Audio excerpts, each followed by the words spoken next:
CEO of Web3 Enabler. Happy Friday afternoon. It's been an exciting month so far for Web3 Enabler. I'm apologize for not being as live as I've been in the past. It has been a roller coaster. Just this week, I was invited to be on a panel to talk about stablecoins, the future of money, down at the Lab Miami, sponsored by the Miami Fintech Club. This is a great organization that I'm just learning so much about.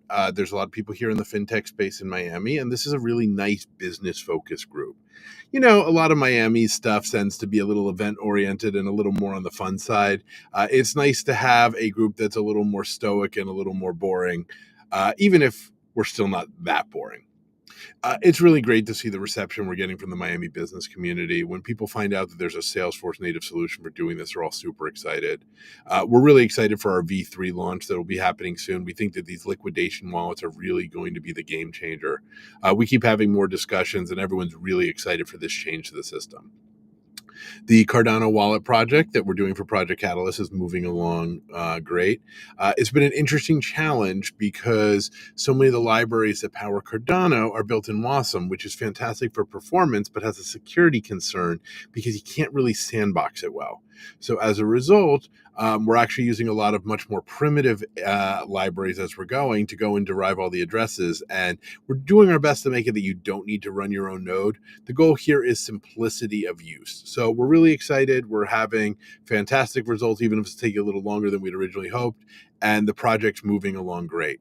We hope to continue with Project Catalyst after this wallet is done, just like we're hoping to continue with Circle as we progress through the second grant phase. So, we've kind of laid out a roadmap for version 3.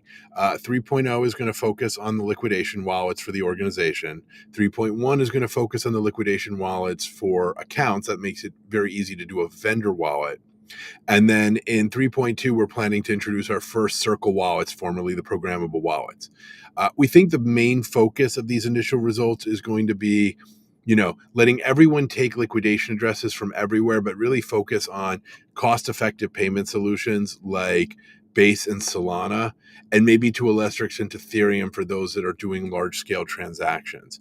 So where it's currently bouncing around in our head is things like, making it gas-free to use Base and Solana by using a gas station for that.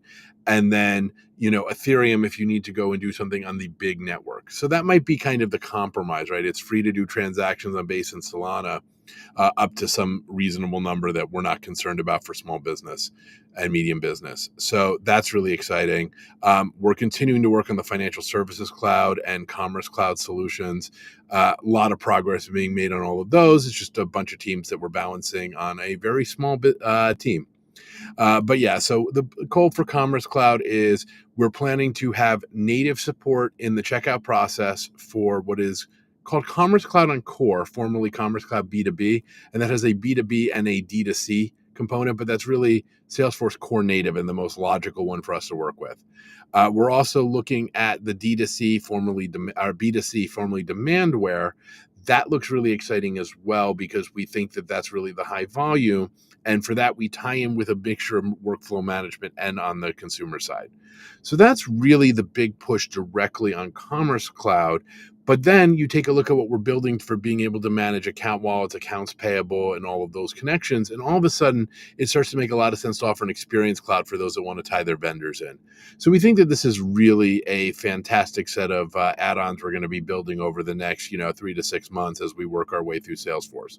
The financial services cloud project keeps getting a lot of excitement. So, it's hard with the small team to keep that one on the top, but we're really trying to push to get that one out because we think that that one's really going to be fantastic for investors that utilize crypto in their world, but are primarily focused in traditional investments. So you're still working with a traditional financial advisor who's, FINRA member and all of that, but you want them to be able to see your encrypted crypto holdings. So we're really excited. We think that this is a really fantastic opportunity for us, and we're really excited.